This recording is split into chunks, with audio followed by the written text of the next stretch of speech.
အားလုံးပဲမင်္ဂလာပါဗျာဒီဆက်လေးတွေကတော့ကျွန်တော်ဒီနေ့ကမိတ်ဆက်ပေးခဲ့တဲ့တံပြားတွေသူပြားတွေကို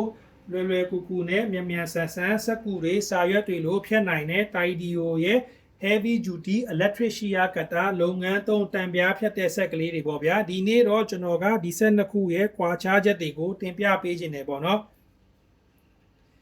ဒီဆက်လေးရဲ့ model ကတော့96125ဖြစ်ပါတယ်ဒီဆက်ရဲ့ model ကတော့96132A ပေါ့ဗျာပထမဆုံးအနေနဲ့ဒီဆက်ကဝတ်320နဲ့လာတယ်ဒီဆက်ကတော့ဝတ်660ပေါ့နော်နောက်တစ်ခုကဒီဆက်လေးတွေကိုသုံးပြီးတော့အကွေးအကောက်ပေါ့နော်ဒီလိုအကွေးအကောက်တွေဖြတ်မယ်ဆိုရင်ဒီဆက်နဲ့ဖြတ်မယ်ဆိုရင်အကျဉ်းဆုံးဖြတ်နိုင်တဲ့အချင်းဝတ်ကတော့ radius ပေါ့40 mm ဖြစ်တယ်ကဲဒီဆက်နဲ့ဖြတ်မယ်အကွေးအကောက်တွေကိုဆိုရင်ဒီဆက်နဲ့ကတော့အကျဉ်းဆုံးအချင်းဝက်ကတော့45 mm အထိဖြတ်နိုင်မယ်နောက်တစ်ခုကသူတို့ရဲ့ရိုက်ချက်ဒီဆက်လေးနဲ့ဖြတ်မယ်ဆိုရင်သူ့ရဲ့ရိုက်ချက်ကတမနစ်ကို1800ရှိမယ်ဒီဆက်လေးကတော့သူ့ရဲ့ရိုက်ချက်ကတမနစ်ကို1600ရှိမယ်ပေါ့နော်ဆက်ရဲ့အလေးချိန်ကိုပြောရမယ်ဆိုရင်ဒီဆက်ကတော့9ပေါင်ဝန်းကျင်ခန့်လေးမယ်ဒီဆက်ကတော့10ပေါင်ခွဲဝန်းကျင်လောက်ကိုလေးတယ်ပေါ့နော်ဒီဆက်ရဲ့ခန္ဓာကိုယ်နှစ်ခုလုံးကဒီသူတို့နှစ်ခုရဲ့တူတာပေါ့နော်တူတဲ့အရာကတော့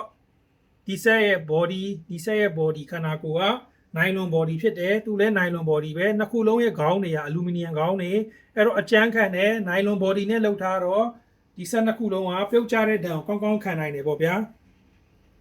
ကဲဒီဆက်လေးတွေနဲ့တံပြားတွေရဲ့အထူစတီးပြားတွေရဲ့အထူဘယ်လောက်ထိဖြတ်နိုင်လဲဆိုရင်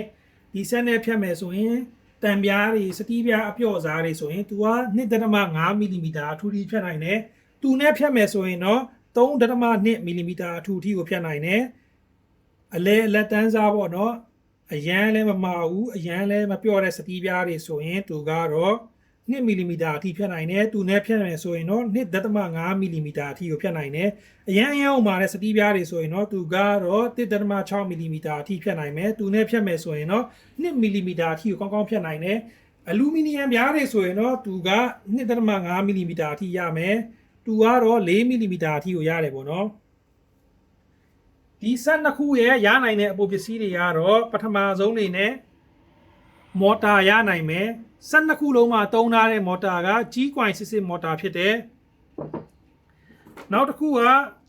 ဂီယာရနိုင်မယ်ပေါ့နော်နောက်ထပ်အပိုပစ္စည်းကဂီယာရနိုင်မယ်နောက်ဆုံးအနေနဲ့ဆက်နှစ်ခုလုံးမှာရနိုင်တဲ့အပိုပစ္စည်းကတော့သူတို့ရဲ့ခလုတ်တွေရနိုင်မယ်ကဲကျွန်တော်အနေနဲ့အကြံပြုပေးချင်တာကတော့အရန်မထူတဲ့တံပြားတွေသူ့ပြားတွေကိုပဲဖြတ်မယ်ဆိုရင်တော့ဒီဆက်လေးနဲ့တင်လုံလောက်တယ်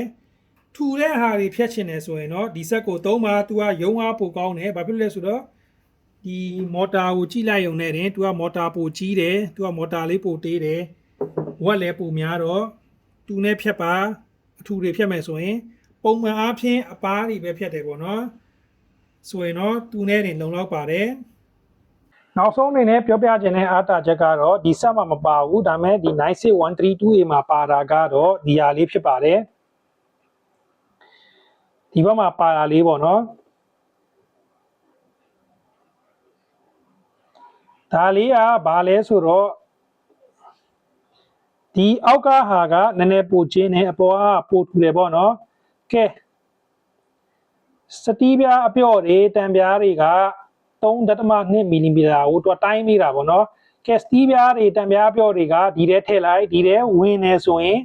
အဲ့ဒါဒီဟာနဲ့ဖြတ်လို့ရတယ်အပြော့တွေနော်စတီးပြားအပြော့တွေတံပြားတွေကဒီထဲဝင်နေဆိုရင်ဒီဆက်နဲ့ဖြတ်လို့ရမယ်ကဲနည်းနည်းမာတဲ့ stainless steel တွေကဒီထဲထည့်ကြည့်ပါကဲဒီထဲဝင်နေဆိုရင်ဒီဆက်နဲ့ဖြတ်လို့ရတယ်အကဲဒီထဲမဝင်ဘူးဆိုရင်တော့ဒီဆက်နဲ့ဖြတ်လို့မရဘူးဒါသူ့မှာပါတယ်96125မှာမပါတဲ့ဟာပေါ့နော်ဒါသူ့ရဲ့နောက်ဆုံးအားတာချက်ပေါ့ဒီဟာလေးပါကဲဒီထဲထည့်ကြည့်လိုက်ပါနော်ဒီဟာလေးသူနှစ်ခုပါတယ်နည်းနည်းပိုကျယ်တယ်ပေါ့အပေါ်ဟာလေးကနည်းနည်းပိုကျယ်တယ်အောက်ကဟာလေးကနည်းနည်းပိုကျင်းတယ်ပေါ့